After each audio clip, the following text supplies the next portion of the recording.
Hello, everyone. So we are here on the Foot Whisperer Reflexology Institute YouTube channel for a live foot reading video. And we are pulling up the chat right now because this is a live event. But one of the things that I forgot to do was plug in my microphone. So while we're doing that, I'm going to just flip that on so y'all can hear me better. And then we will get right into the presentation. We have some really cool pictures to show you in terms of feet, and lavalier is on over the shirt, but that's okay because we're improvising. So if you have questions throughout the presentation, make sure to use the chat. If you're not tuning in live and this is a replay for you, then make sure to use the comment section below because I love to know what you think and love to chat back and forth about kind of what I find fascinating about the feet. So let's get started, and we will screen share your entire screen. Boop, boop. Sound effects help. Okay. F5. So here we are with foot reading on July 11th, 2018. Here is our set of feet that we will be examining. These feet were sent in as you can yourself by one of the people following us on various social media channels. Super excited to break these feet down for everybody. It's going to be a wild ride.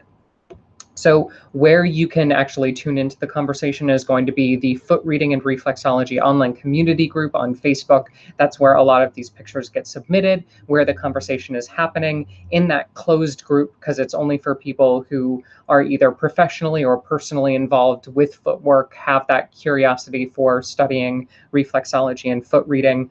So that's kind of the secret hub, our base of operations.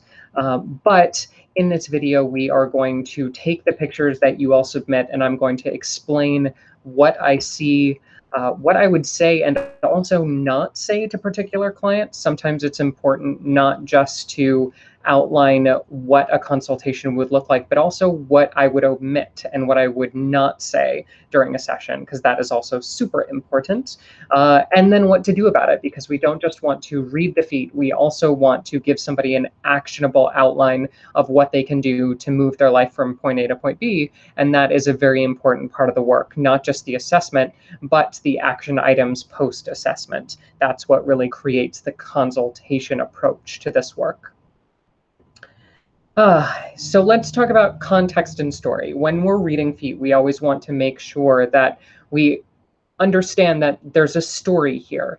The feet are not just things that we stick in shoes. They are the person. They are not just the person physically, but also mentally and emotionally. It's an entire package that we're cracking open for everybody's eyes to see, which is why these photos are totally anonymous. But when we have a client in front of us, we have to respect that we're not just looking at toes and heels and, arches. We're looking at head and neck. We're looking at thoughts and opinions. We're looking at sense of security, somebody's foundation, all of those aspects that are a little bit more deep rather than just, plain old feet.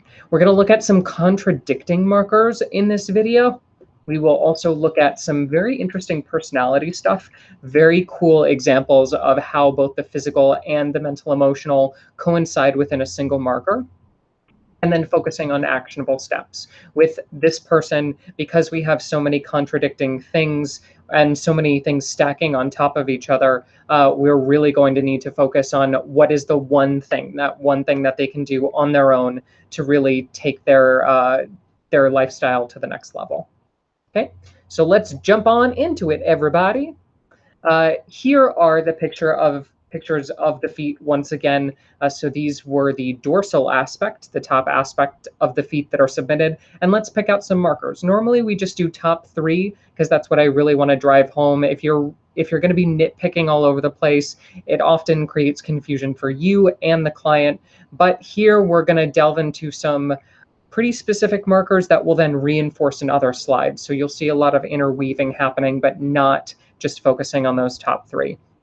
Let's talk about marker number 1, which is just the idea of this person having an overall earth constitution. A couple things give this away. You can see the big toenail is totally square. The toes also have that blockish shape to them. The feet are wide and the bone structure is very pronounced. All of these things give us the idea that the person is an earth constitution individual. Their bone structure is going to be denser. They're going to have a sturdier framework because their bones are the central focus of their body type, but then also they're going to be prone to having bone issues, not necessarily something like an osteoporosis, which we see in an air constitution, but we're going to see joint impingement issues. These are the type of people that will wake up first thing in the morning and they'll feel like they got hit by a bus just because they're cold.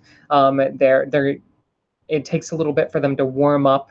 Their joints tend to be very dense, and so they tend to stack on each other and pinch some nerves on occasion. All of those things, just part of that package of having a denser, earthier, almost mountainous type of constitution. So that's just marker number 1, and there is no like specific place for that. It's kind of all over.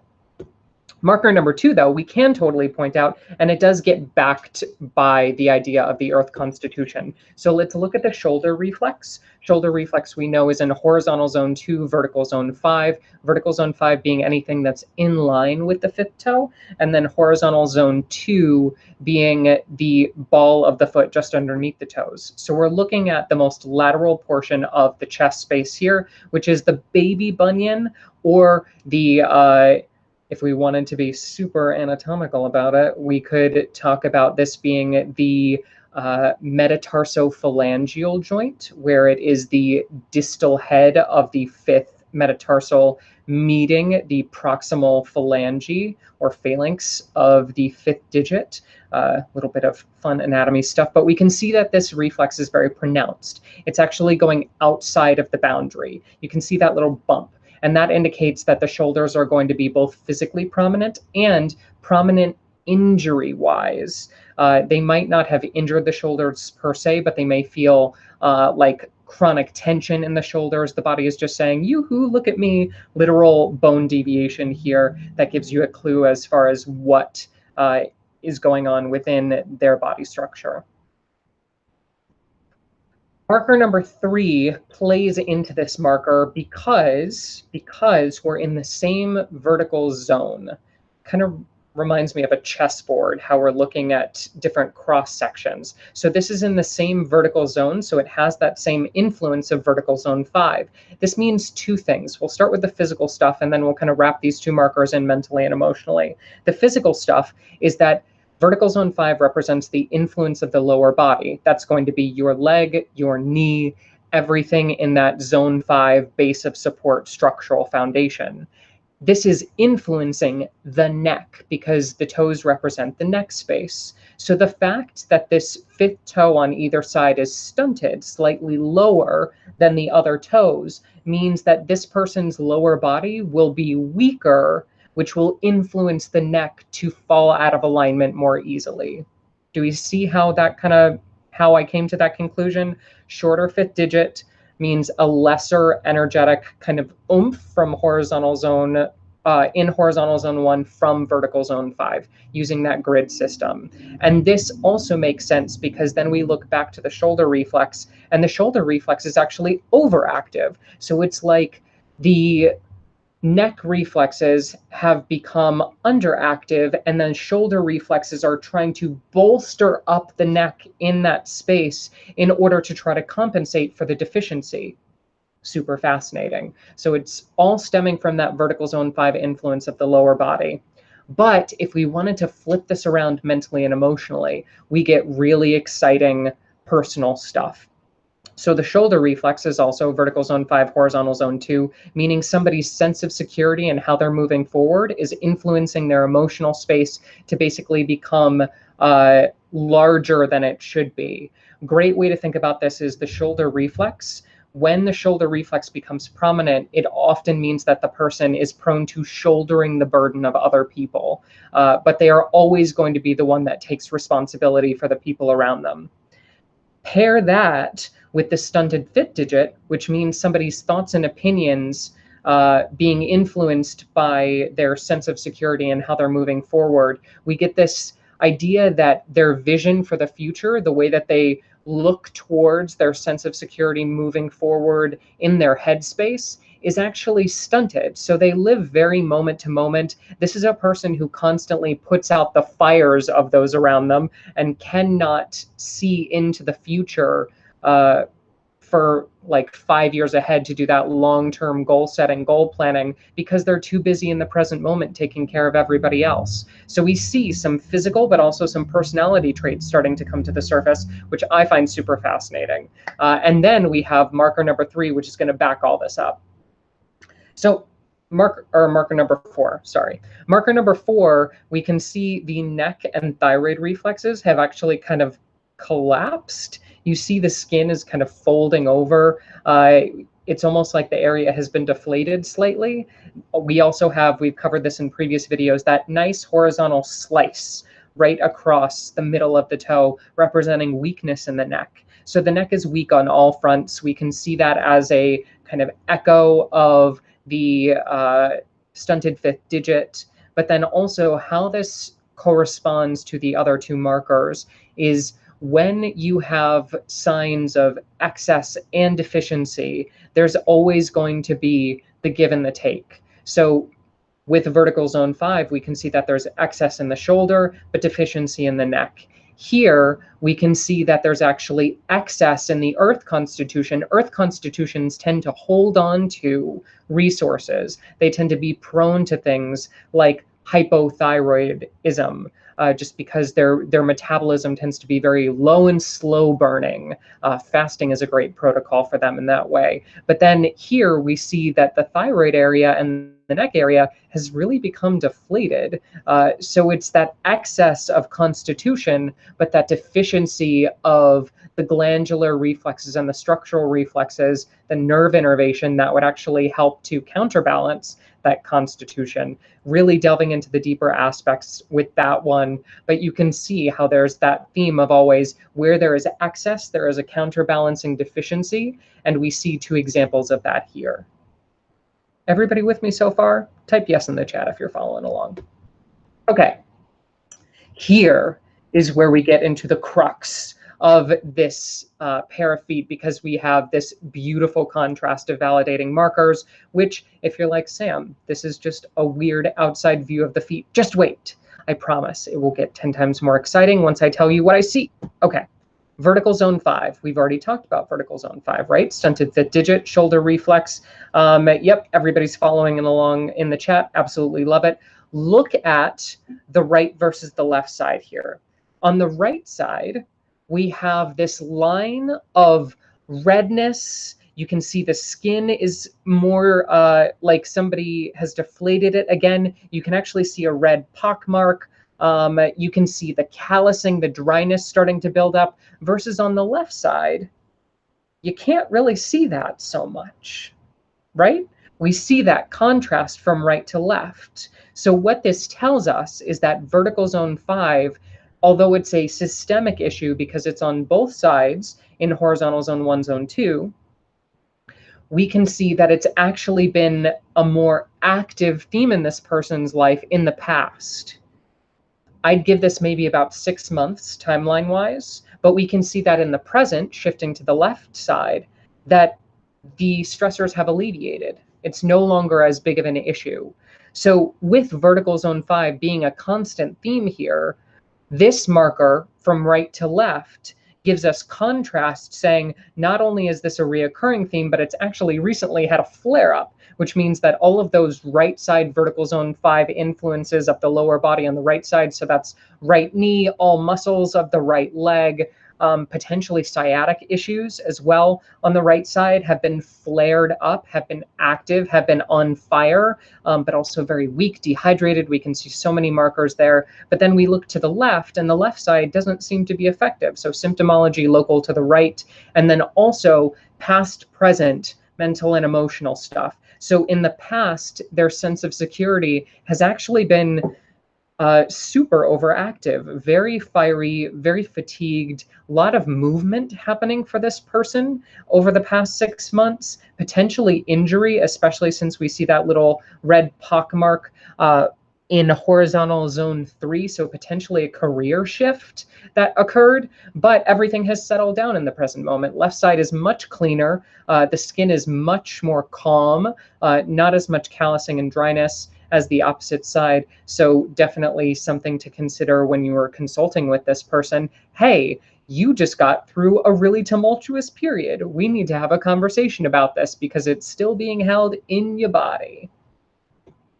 Okay, so let's just zoom into some primary elements here. We're seeing red with the inflamed skin as well as the micro injury. We're seeing air element in terms of the weakness in the skin, but also the lining and dehydration. And then we're seeing earth in terms of callousing in that specifically the right vertical zone 5 space. So what does all of this mean? This means that there's one element that's lacking, and that element is simply water. So the method of balancing would be in the water element category. Do we see how we came up with all of this? We're zooming into this particular marker because it's such a beautiful example of when somebody's coming in to see you for a foot reading consultation, or you're just looking at friends and family's feet. You can see that all the elements are present in excess but one. So when it comes to rebalancing the body, we just need to reintroduce that one element that's missing. Yeah, starts to make a little bit of sense. So method of balancing doesn't really need to be super difficult, but we're using multiple validating markers to basically say, hey, there's a lot of excess and deficiency, a lot of imbalances that are happening that have actually gotten fired up more recently, but they've also calmed down, so you're in a good space to recover. How do we recover? The feet are telling us water is the issue, and we can move forward with that. Let's also take a snapshot of the plantar view. I know that a lot of you are like, Sam, where's the plantar view? Well, here it is, people. Confirming right versus left, just real quick, not super important, but just wanted to, as an aside, kind of flip that on the screen. We can see that the right side, again, this person's right foot in the digestive spaces, the lines are much deeper. They're much more present in the digestive reflexes. Although they're even, they're worse on that right side. So validating, again, that issues in the past have recently been a stressor, but we've come out of that relatively clean.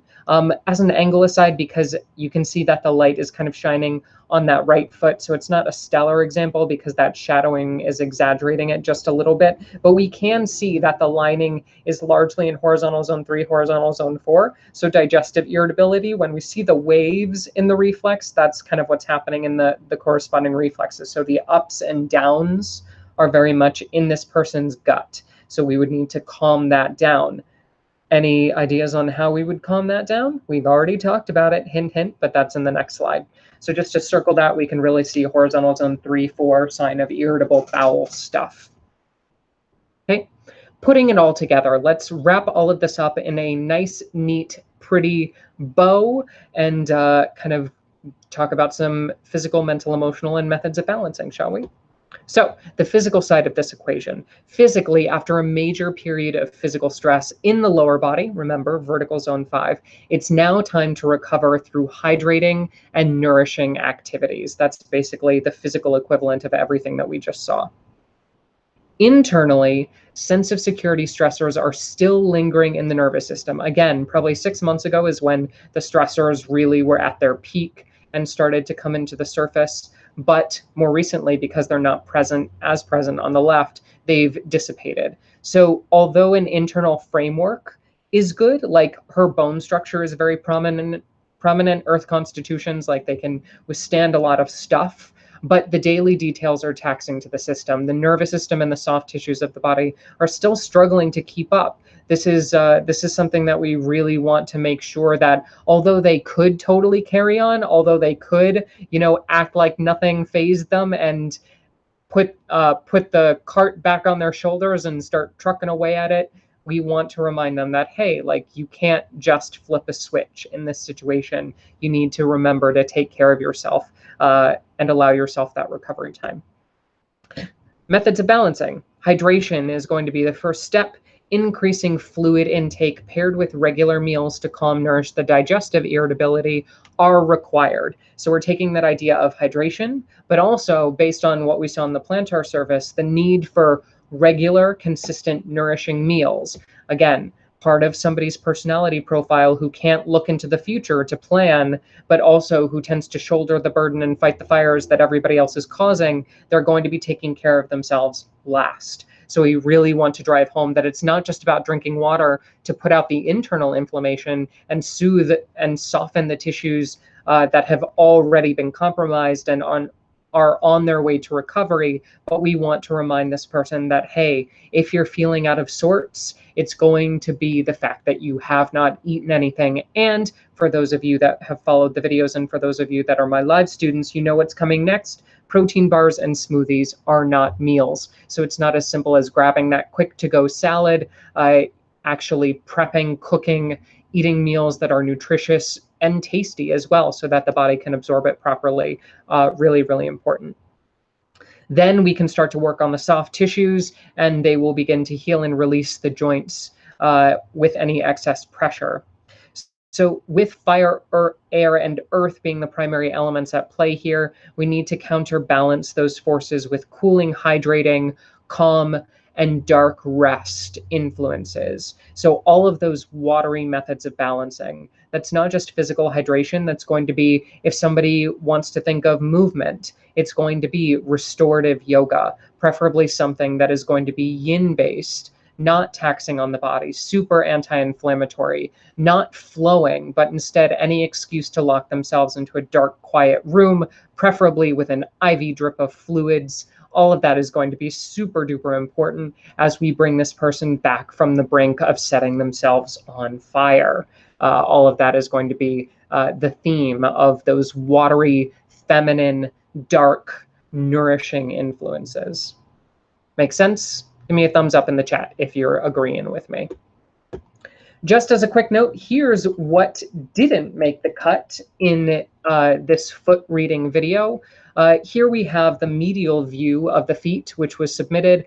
I personally didn't want to include this in this foot reading series because although it does validate the lower digestive weaknesses, we can see here that there's a lot of dryness and dehydration happening in the digestive reflexes. We can also see that the spine is in good shape. We can see that horizontal zone 5, those lines on the heels are pretty intense, which could be an issue, but nothing that we haven't seen throughout the other angles of the feet. So although this is good, and if you were doing a foot reading consultation, this is something that you would definitely want to look at, not something really relevant when we look at what we've already seen. We've pretty much got this person pegged in terms of timeline. Okay. So that's pretty much it. I appreciate all of you sticking around, and for those of you who tuned in live in the chat, but if you're watching this on the replay, definitely make sure to comment, like, subscribe, share your thoughts below, and we will continue these videos. Make sure to, again, hit that subscribe button, but also join the Facebook group, because the Foot Reading and Reflexology online community, the FROC group, is really where the magic happens. If you're interested in foot reading, you can always buy the book. It's entitled Foot Reading, imagine that, by Sam Belyea. So links to that in the video below. Book number 2 is also on the way. If you're really interested in maybe practicing foot reading professionally, you can always take the foot reading online course. There's a link to that in the description. Also through the website, we have tons of other online resources, like I'm halfway through, like 6 or 7 lessons in a reflexology masterclass series that focuses on teaching you the anatomy that your reflexology school probably didn't give you, because I know I certainly didn't get it. That's always fun. And then email in your feet for either videos like this or for the 100 Feet Project, which you can always learn about by going to www.footwhisperer.com/projects. So that is pretty much it. I will end our screen share just so that you can see my mug one more time. Here we go. And thank you again for tuning in. I appreciate everybody. Everybody's definitely blowing up the chat. Thank you for tuning in and taking away, apparently, your soccer time for all of those in the UK, thinking that your football is more important than foot reading. I would beg to disagree, although I totally understand, because I know that if I went too hard on that, y'all would kill me. So love y'all. Thank y'all for watching. Make sure to send in your pictures. Tell me what you want to see next. We'll probably be doing a webinar on spotting digestive markers throughout the feet in the next video series. I think that's going to be super fun, but you need to be a part of the Facebook group to get in the loop on that, because that's only available to them, plus the replays are free. Until next time, thank you all for joining us, and we will see y'all later.